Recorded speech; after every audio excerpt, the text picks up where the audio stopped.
Viewers like you make this program possible. Support your local PBS station. Fish. My dad taught me how to water ski when I was 4. I've done team sports. I got involved in running in high school. While I was in college, that's where I actually found boxing. I dedicated everything to boxing. I won the Olympic trials for 2021 Olympics. And now I'm in the top 3 in the world. So getting the gold is definitely doable. What are you doing, Jenny? I just felt like my feet got very, very contaminated, and it made my anxiety go to a 10. It makes the world feel like everything's falling down. I feel like I'm gonna throw up, my heart's racing, I'm foggy, I can't think straight. Boxing is the only thing that takes me away from my obsessive thoughts and my OCD world. Like, I know I'm a strong-willed person, and I have good self-control when it comes to boxing. But when it comes to my OCD, it's like no self-control. I use like 8 to 12 toothbrushes in one session because I might brush it for 10 seconds, be like, oh, the brush feels contaminated. I don't know why I get this thought. It feels contaminated, throw away, grab a new one.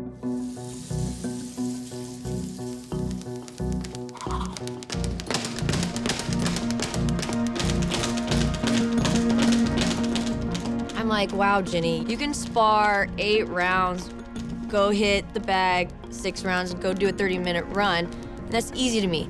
But I can't clean a countertop and wash my hands in 10 minutes. There's no way I would be able to do that in 10 minutes. That would take me like 2 hours.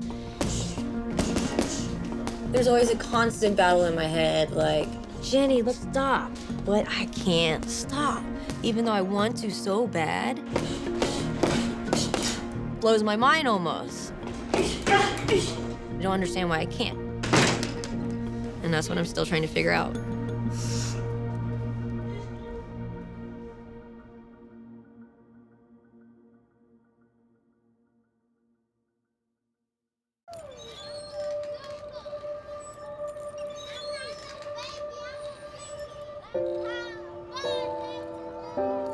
I was diagnosed with bipolar, PTSD, schizophrenia, and depression.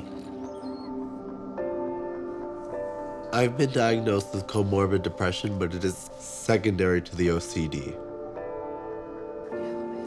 Generalized anxiety. I'm pretty confident that that is my formal diagnosis. Half of all Americans are diagnosed with a mental illness during their lifetime. I don't want to be viewed as someone who has a psychological problem. I felt completely alone. Every single person that you communicate with tells you you're crazy. Here I am saying, you know, my family would probably be better off without me. For many, the diagnosis of mental illness is made worse by the stigma that accompanies it. We have a natural inclination as human beings to be afraid of the things that we don't understand. I didn't think mental illness was something that happened to normal people. And in the era of the COVID pandemic, even more Americans grapple with mental illness. 1 out of every 5 people that were treated for COVID have developed a mental health illness. We know that there are a lot of people that have been traumatized. Coronavirus has highlighted health inequities in general, and the rates of depression and anxiety are through the roof. Now, more than ever, the cracks in America's mental health care system are exposed. At this point in time in the 21st century, we know more than we ever have in history, but at the same time, far less is being done than could be done. Because treatment of people with mental illness has always been sort of separate and unequal. There's so much stigma and fear as it relates to mental illness. People might do whatever they can to say it's anything but that. Why? Why does mental illness carry such stigma? Lowering levels of stigma has proven to be very difficult. You see this intermingling of social judgment and medical judgment, always in the history of psychiatry. The past holds clues to why the puzzle of mental illness is so hard to solve.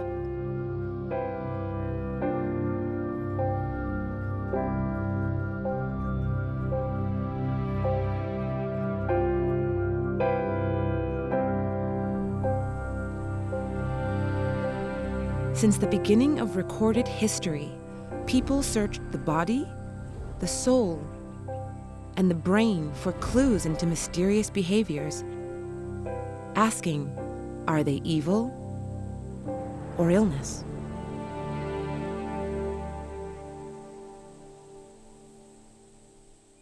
In 5th century BCE Greece, Hippocrates, known as the father of Western medicine, wrote these words.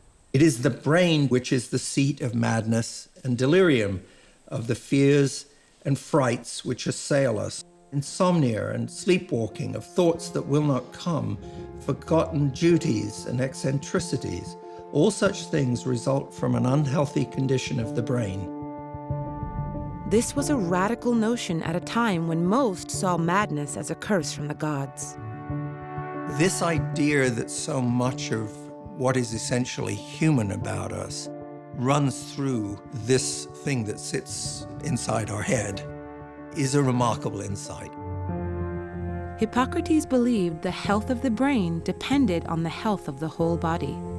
His ideas were inspired by the culture of his time.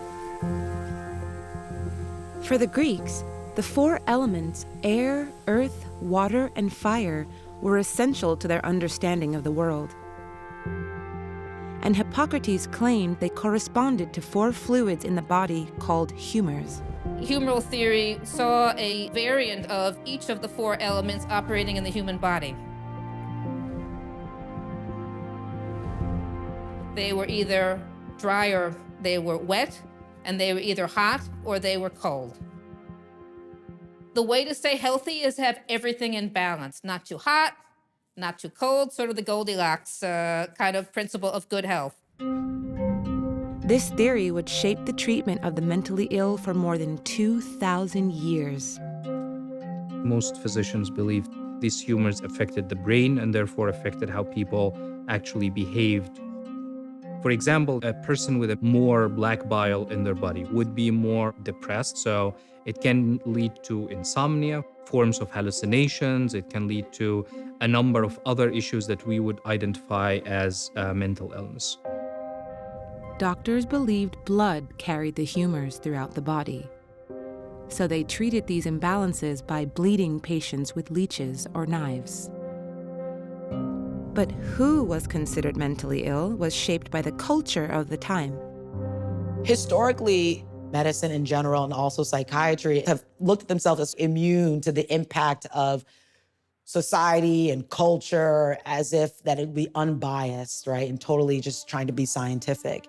But you see from the very beginning ways that people try to make sense of what they're seeing that are completely shaped and informed by the ways in which the world is biased.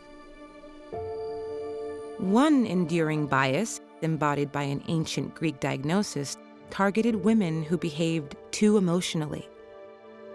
Hysteria is a diagnosis that doesn't exist anymore. It derives from the Greek word for a womb. There was a sense that the womb wasn't fixed in place. It could move about. And part of the mischief it created was upset in the body and in the brain and in the behavior of women. Even late into the 20th century, when female anatomy was better understood, doctors continued to diagnose women with hysteria. The term hysteria has expanded and shrank depending on society and depending on where women are.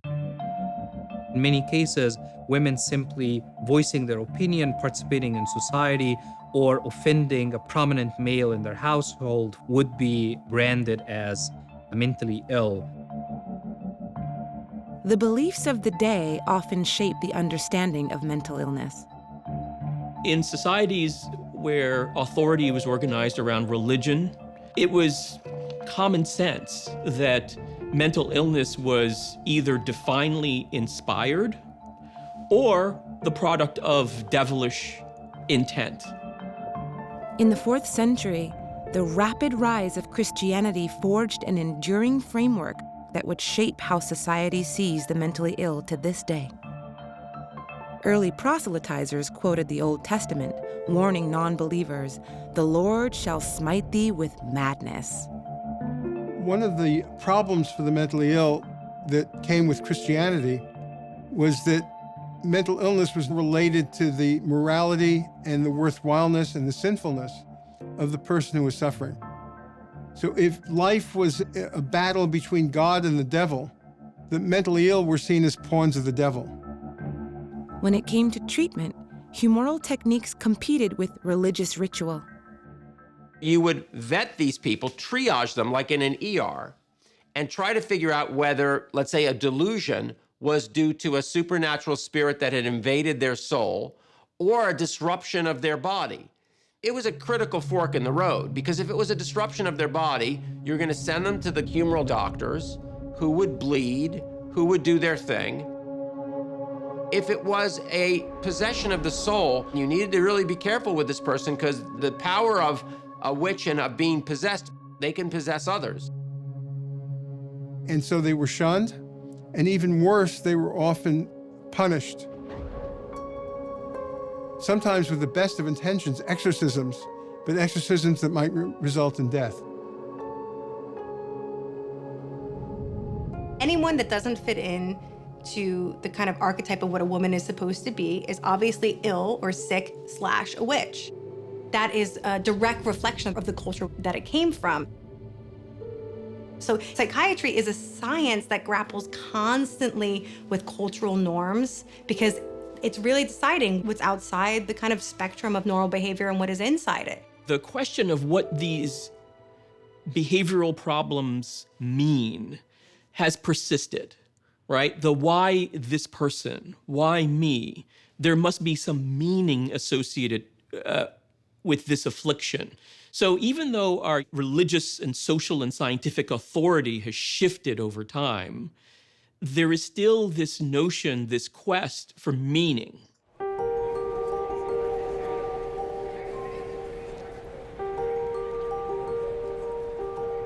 If I lived in a different time, I could have very easily have been labeled possessed. It could have cost my life. When I was very young, maybe 5, I remember seeing shadowy figures. I got very confused and scared about what it was. I grew up in a very religious community, so I was embarrassed about these hallucinations because I started thinking that maybe this is a punishment, maybe I did something wrong. Cecilia McGow turned away from religion and towards science for answers to the unknown. I loved school. It was an escape for me, and I became quite the nerd. When she was 17, Cecilia fell in love with astrophysics and helped discover a type of collapsed star called a pulsar. That was an amazing opportunity, but it was the same time that my hallucinations were becoming much more prevalent. I started hearing staticky whispers and struggling with scattered thoughts. Up to like the moment, I was like, Cecilia, it just might come up in the screens like, you know, like nothing's there, you know, or, oh, there's a lot of RFI there, you know, it must have been some wacky radio signal, you know. These symptoms progressed. And then I watched the older adaptation of Stephen King's It. It really resonated with me because the kids were seeing something that the adults weren't. And I started seeing like these shadowy figures, very similar to a clown. I think like something with my consciousness sort of like latched on to that figure, and it's still a hallucination that I struggle with 24/7, even to this day.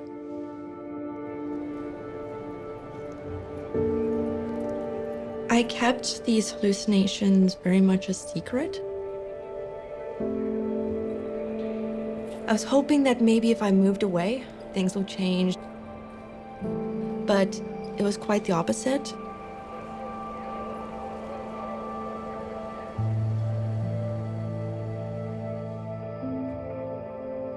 In college, I tried to go to different mental health clubs, but no one was really talking about hallucinations. So in a way, even stigmatized it more, because I felt like if I can't even open up about this in a mental health space, then like, is there something that wrong with me? It was just a very dark time in my life. I wasn't just losing my future, but I was also losing my mind, and I didn't know if I wanted to live like that. I thought it would be better to just sort of end things. And I tried to take my own life.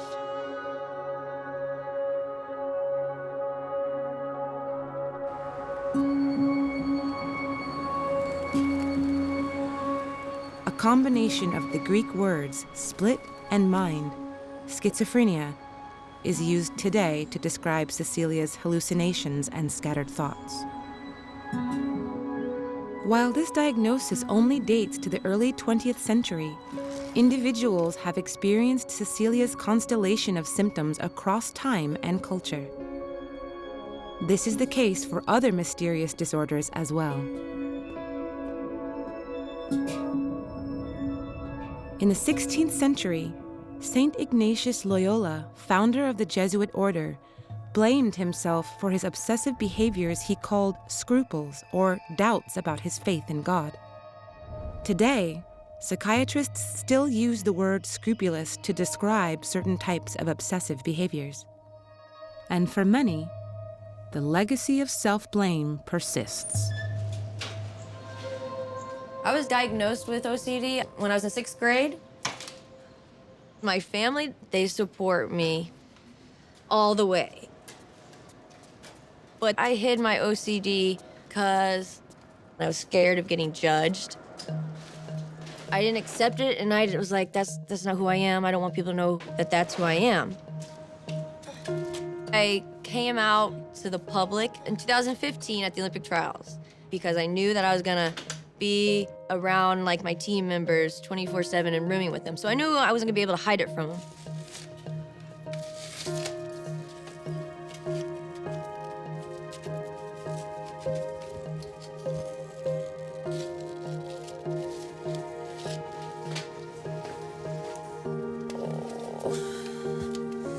Okay, you know what? That's not gonna work. I forgot I was out of plastic bags, but I got an idea. See, when I'm out of something and I need to do something, I can figure out a way to get around it. This thing in the middle, the top of it is contaminated to me because it doesn't really get washed. So I always have to cover that because it'd be impossible to take that out without my clothes touching it. Obsessive-compulsive disorder is characterized by anxiety, repetitive unwanted thoughts, and compulsive behaviors. What we look at to determine if something meets the threshold of OCD is the frequency and intensity and level of distress that it causes. Oh, okay. So this happens with this washing machine. My arm touched the side, so now I gotta go wash it off. With Jenny, her symptoms right now are at a severe level, and that the compulsions take up several hours a day. I'm so focused on getting that clean feeling of what it is at the moment, I'm not realizing the mess I'm creating around me. The tip of this has actually touched that, which is contaminated to me, so I can't use like the squirter thing. I just have to take this off. I could spend almost $500 a week on just supplies, and I go through soap a lot. When I moved to the Olympic Training Center, so these past 4 years, I've relapsed really bad. It has hit me very hard to the point to where I feel no control over it. Coronavirus has not helped. It's kind of made it worse. My anxiety level is From a scale from 1 to 10, it's just, I wake up with an 8 and I can't get it down to a 1. Okay. It's the only thing in my life that is really like, it's like a good way to describe it, like possesses me. It's kind of scary.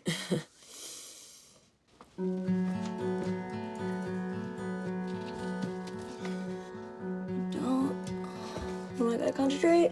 Okay.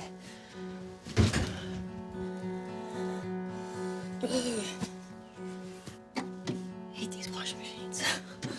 So I bring myself down a lot. Like, I'm never gonna be able to have a normal life. I'm never gonna be able to own a house, and I'm never gonna be able to have kids. And it's so distressful. It takes so much energy. I do that every day, 3 to 4 times a day. These items right here, I have to rewash them because it touched the rim of the washing machine that I feel contaminated. But my therapist, he tries to get me out of that negative loop so I don't go down that hole. So we're kind of manipulating my mind in a way.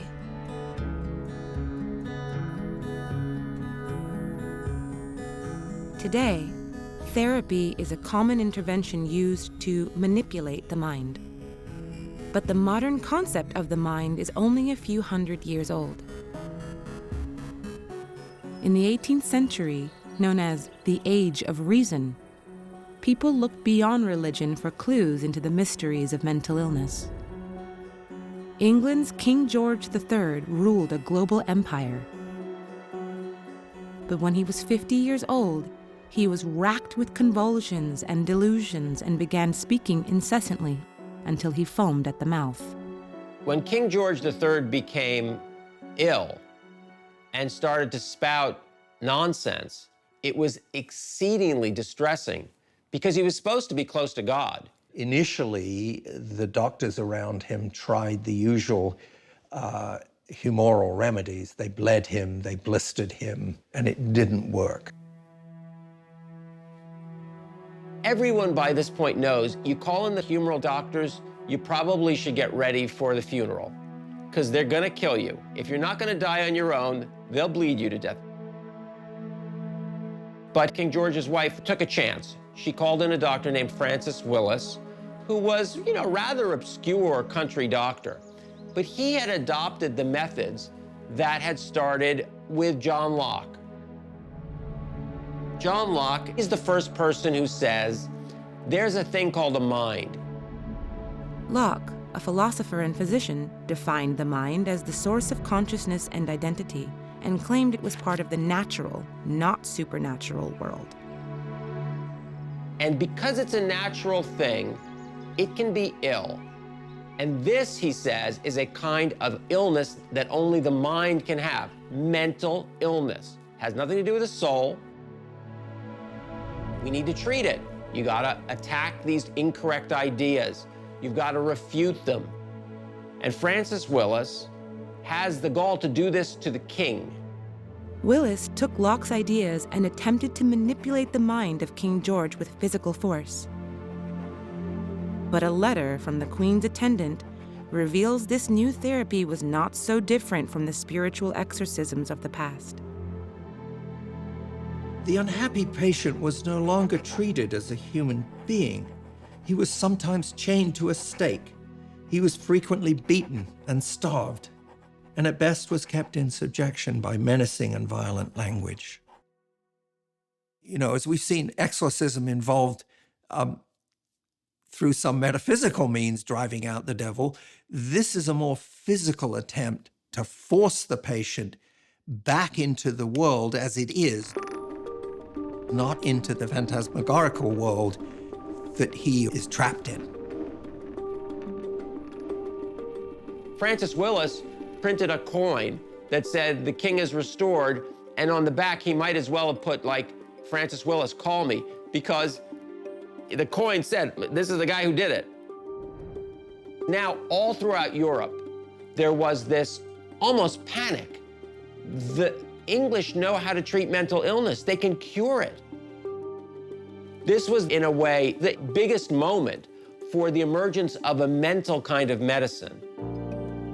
King George relapsed 12 years later, but Europe embraced this new kind of mental medicine and its physical interventions. The Industrial Revolution was in full swing, and every facet of society turned to mechanization. Following the trend, physicians even invented machines to cure madness. One is the swinging chair. The patient was strapped into the chair and started to spin faster and faster and faster.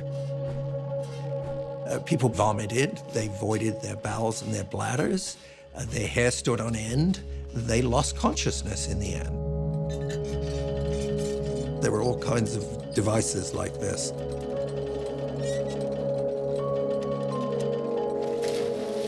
It's this approach to trying to make something in the mind a physical force. Because if it's just kind of metaphysical, if it's just in the mind, how do you fix that? So by making it a part of the body, it kind of galvanized medicine to try to treat it in many misdirected ways. Or fricka-frick fatty, or fracka-frick fatty. I don't know about ratty. Right now, there is no objective biologic test that can be used for mental disorders. We'd like to have them. We desperately seek them. It's the Holy Grail. Or cheek it like Krafik, or rough it like Krafik. Even today, many cases confound both doctors and patients. And people still search the mind, the body, and even the soul for answers. You know what I mean. Yeah, I'm talking about you. I'm talking about you. You. I don't know what you're talking about. I was working nights. Rena called me and said she wanted me to come home because she didn't feel good. Talk it just like a Rafik. By the time I got home, she was not making any sense at all, making up her own words. She kept saying the word fire a lot.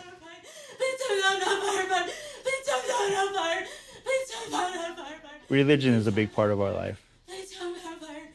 So even though it might sound crazy to a lot of people, I thought, could my wife be possessed? It did cross my mind. We have holy water in our house. I splashed her. It got her pretty good in the face. But nothing happened. So I called up her doctor. In Lorena's case, you're left with, okay, this has got to be psychiatric and psychological. That was the conclusion that I came to.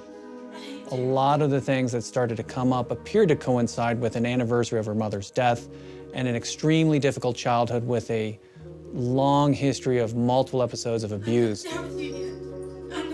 So it seemed like the perfect storm of a lot of psychological issues.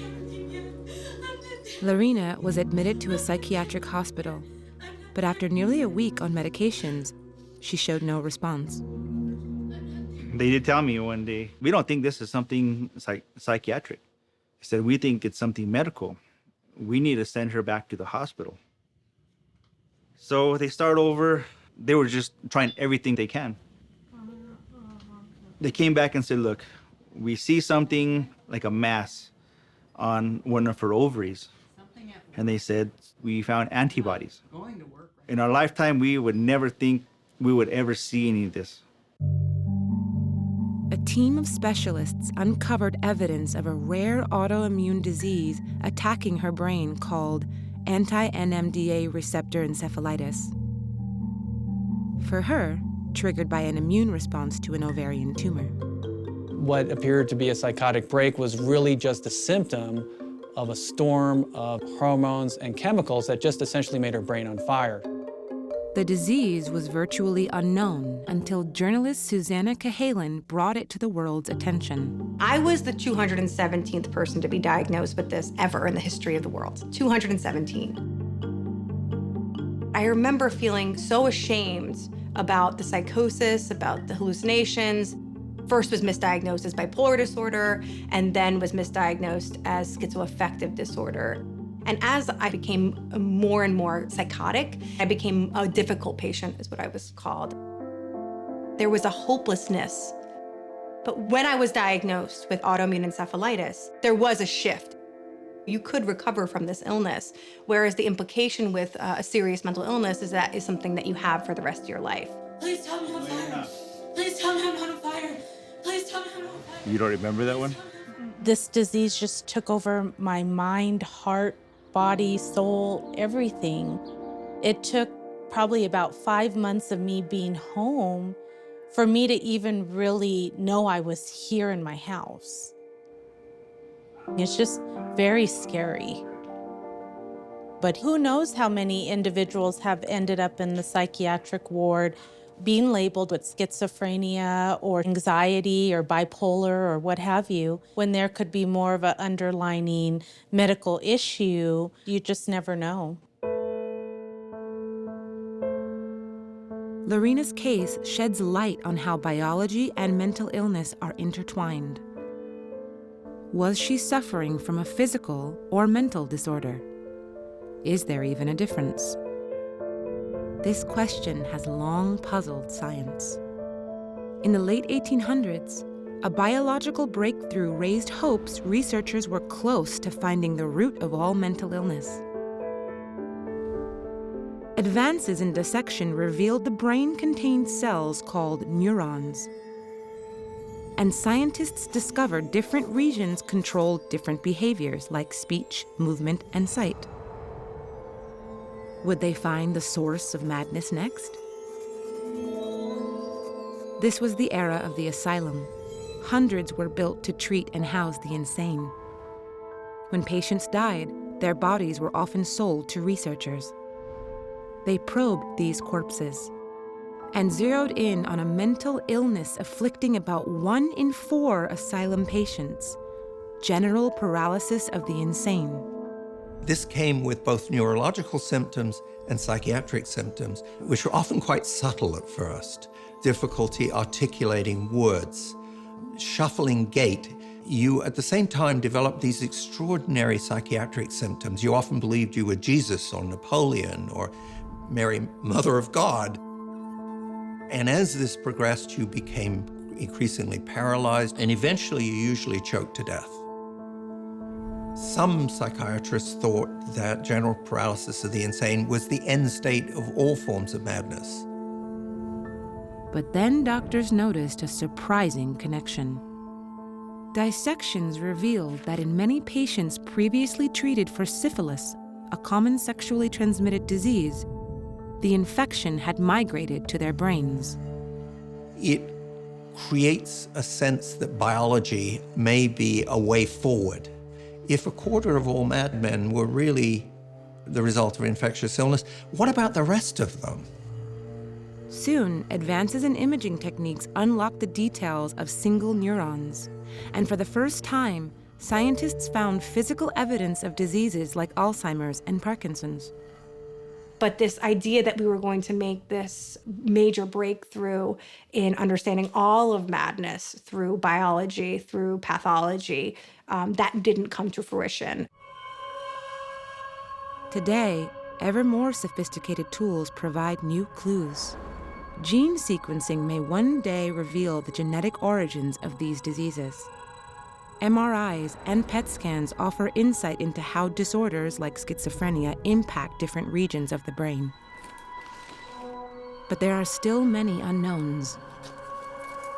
With schizophrenia, not unlike any other diagnosis, we know that there are multiple factors, but we don't know exactly, which factors are playing out more in which person. How much of it is, a biological component, how much of it is social, how much is psychological, how much of it relates to trauma, and all different kinds of aspects is the question. So many genes are involved. For schizophrenia, 150. Interacting in permutations that are probably in the billions. That there's never any specific genetic pattern that explains a particular clinical presentation. We know more than we ever have, but there's still a lot that's not known. And so that's a big reason why the stigma persists. I didn't talk about my hallucinations at all. After my first suicide attempt, I didn't feel comfortable. It took me 8 months after that to finally get treatment. I've had 3 near attempts since then. Even after her diagnosis, Cecilia tried to hide her symptoms, but events intervened. My second psych ward stay, I had to open up afterwards because the police were involved. They patted me down in front of my roommates, and I had to convince them not to put handcuffs on me.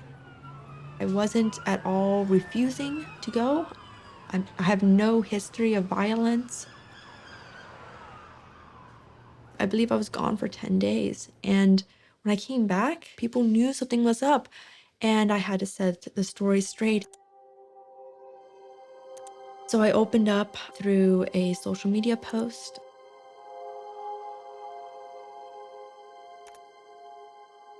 And that's when I started realizing that, this is something that needs to be talked about more. So I'm Cecilia Miguel. I'm the blogger for the I'm Not a Monster Schizophrenia project. I have a real problem of getting trapped in my bedroom because my hallucinations are the worst when I wake up. I'm doing this live stream right now because it's important that I do these live streams even when I'm struggling.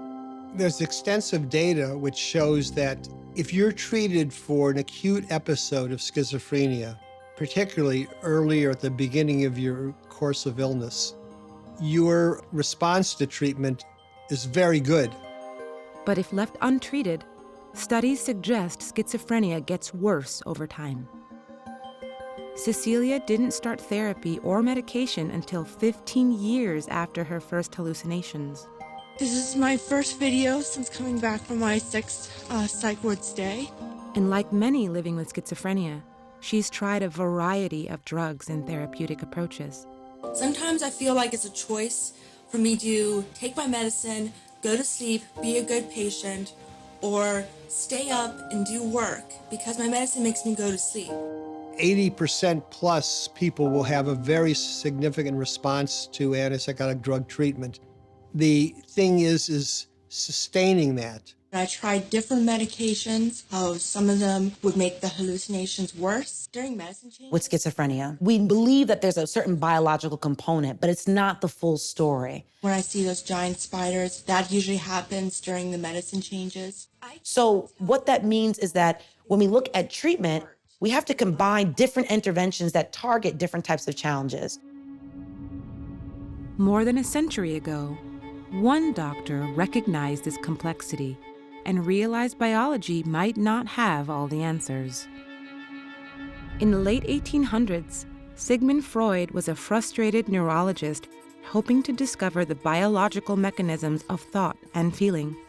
The motor neuron had been found, the sensory neuron had been found. He thought for sure there's going to be a will neuron and a memory neuron and a thought neuron. And he scribbled out this thing called the Project for a Scientific Psychology. And then he looked at it and he said, this kind of a madness. This is all BS. I'm making this up. So Sigmund Freud is at the end of his academic tether when he gets this grant to go to Paris and study with Charcot.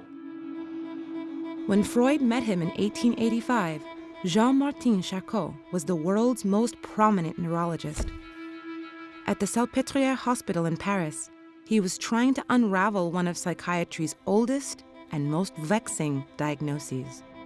This was a hospital for a lot of indigent, sick women. A group of those women had been diagnosed with hysteria. They suffered from motor problems, paralyses, and most dramatically fall into states of convulsion, like someone with epilepsy. Charcot, he thought, there's something to this illness. I bet you it's a neurologic illness, and it has discrete neurologic stages. He then tried to sort out what those stages were. Charcot decided to use a technique popular at the time: hypnosis. A trance-like state was induced in patients to control their minds and bodies. Hypnosis drew from the exorcism rituals. Exorcists often required the demon to obey commands. Make this person go rigid, and the person would go rigid. Okay, now demon, now that you know that I control you, be gone. So hypnotists kind of do a little bit of that too. Charcot uses hypnosis to create, on command, the various symptoms of hysteria that he believes occur naturally. He can call them out on command, and then he can photograph them, or then he can demonstrate them. Everyone wants to come and see this. And Freud goes there, and he's utterly blown away by this stuff. He writes to his fiancée, "My brain is sated as after an evening of theater. No other human being has ever affected me in the same way." But that theater was not all real. The patients were figuring out what the doctors wanted them to do. These apparently spontaneous pictures took 2, 3, 4, 5 minutes to produce, and so these figures had to somehow learn to hold these poses. It was suggestion, a bath of suggestion, where what the doctors wanted, the patients gave them, and soon it seemed like that was just the truth. The medical establishment dismissed Charcot's work as unscientific. And Freud goes back to Vienna just as Charcot's reputation starts to really plunge. And he comes out of it with a new synthesis. The notion that doctors can tap into hidden parts of a patient's mind sparked an insight in Freud. At the time, society was starting to embrace the concept that humans and animals alike possess innate instincts. Charles Darwin had recently introduced the revolutionary idea that evolution shapes not just humans' physical characteristics, but their behavior. Darwin said that we have inborn tendencies that develop during the evolution of our species, that our behavior is just as much a function of evolution as is our body. That was the home run. Freud applied this Darwinian thinking to clinical situations by saying we have inborn instincts that are not always available to consciousness. And the treatment is really basically getting the person to understand what was previously unconscious and to try to change those patterns through that understanding. He said, whatever the brain has to do with that, someday we'll find out. I'm just gonna say that's a black box, and I'm gonna track these things psychologically, and that's psychoanalysis. Psychoanalysis relies on dream interpretation and stream of consciousness exploration to resolve what Freud calls neurosis, the distressing conflict between the conscious and unconscious mind. Finally, after centuries wrestling with the question, is mental illness an evil infestation or a biological disorder? Freud argues it's part of the human condition. But how society applies his ideas changes as culture changes.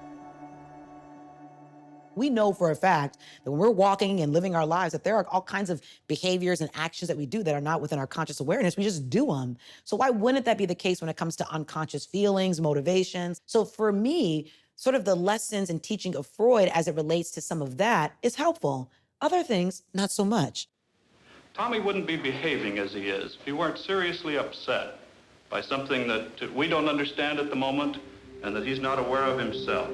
In the mid-20th century, American psychiatrists took Freud's ideas about the importance of early life experience to the extreme. After centuries of searching, they claimed to have finally found the source of mental illness: bad mothers. No, it's the mother who's responsible for the child's character. And this does lead to a kind of project to identify the range of ways that mothers can harm their kids' emotional development. She inflicts on both her husband and son the kind of punishment she had. Poor child and poor man. It has a kind of quasi-medical sort of spirit to it because certain kinds of bad mothering lead directly to certain kinds of messed up kids. There's an angry, frustrated woman. There was a mother that was blamed for driving her children into states of schizophrenia, the schizophrenogenic mother. There was a lot of controversy over what was exactly wrong with her, but there was clarity that there must be something wrong with her because her children were so sick. He is placed on a couch and urged to let his mind roam freely. Through the lens of this conservative era, Freud's ideas were widely adopted, but distorted. Now, tell me about your mother. Psychiatrists saw the need for new approaches and built off Freud's use of talk therapy. Starting in the 50s and 60s, there became the addition of different therapies that focused less on unconscious motivation and more on the current behaviors, thoughts, and feelings, with the idea that you might have a quicker and more efficient way of promoting change. You are going to be doing a cleaning, and we want to try to achieve not clean enough. And go. To manage her OCD symptoms, Ginny relies on one of these different approaches known as cognitive behavioral therapy, or CBT. Not clean enough. CBT combines talk therapy with a theory predating Freud. John Locke's notion that it's possible to identify problems and manipulate the mind. Cognitive behavioral therapy is shown to be really helpful in how people build up and bolster tools for themselves to be able to, ask themselves and challenge some of their automatic thoughts. Ginny uses a form of CBT called exposure therapy. It's very different than lying on a couch talking about your mother. That is just fine, and it's relevant. But the focus of exposure therapy is to be in contact with the thing that you've been avoiding. It's a very active kind of treatment. Ginny's exposures include using a single toothbrush for 2 minutes and touching dirty surfaces she'd usually avoid. She's been in treatment now with me somewhat on and off over a year and a half, and she is still in need of treatment. It just feels weird. Like many, Ginny continues to search for effective treatments. Sometimes it's a matter of is medication being taken consistently? Sometimes the answer has been no. But I always hold on to hope that things can be different, and we'll keep on working for that. Yes, it's a feeling. I don't know how to handle this feeling. Like, I feel like it's never gonna go away. When I'm having a bad time, I will go and do therapy with my therapist every day. Therapy for mental health disorders, it's out of network, so my insurance doesn't pay much of it. So that adds up. If I resist those thoughts sometimes, it's like sometimes I get all these other thoughts that overwhelm my brain that I can't that I feel stuck. Like, I feel like I would just call my coach and say, like, I can't go to the gym.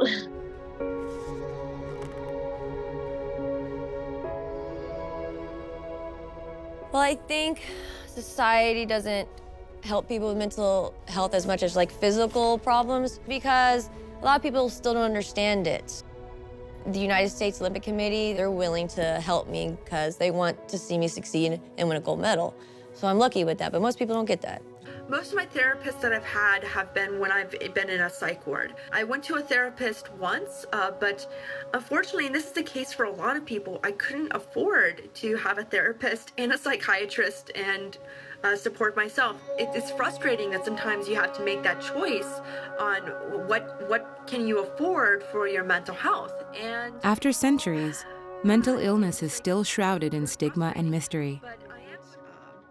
Like millions, Cecilia and Ginny live with disorders that are challenging to treat, and managing difficult symptoms dominates daily life.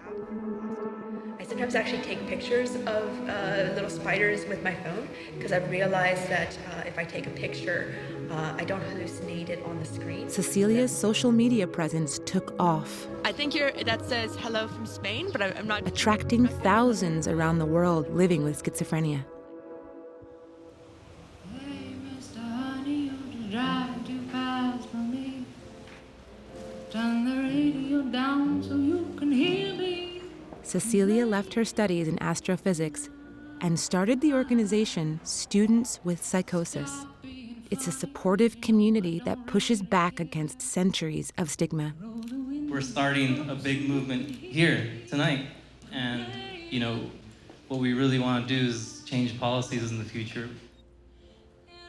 I think there can be some parallels between the discovery of pulsars and also people realizing that schizophrenia is a medical condition. When pulsars were first discovered, people were initially scared. It was thought that they were aliens. But they realized that pulsars can be used as like these lighthouses in space, a way to triangulate location. This just shows how something can be less scary when we know more about it. And I think the same can be said about schizophrenia. A lot of times people will look at me in fear after I tell them what I hallucinate. But really, we all see, hear, and feel things that aren't there when we're dreaming. As much as I loved the research I did with pulsars, I freaking love pulsars. I shifted gears because I feel like I can make more of an impact for making this world better. It helped make me feel less alone. When I look up at the sky, there's still that hope.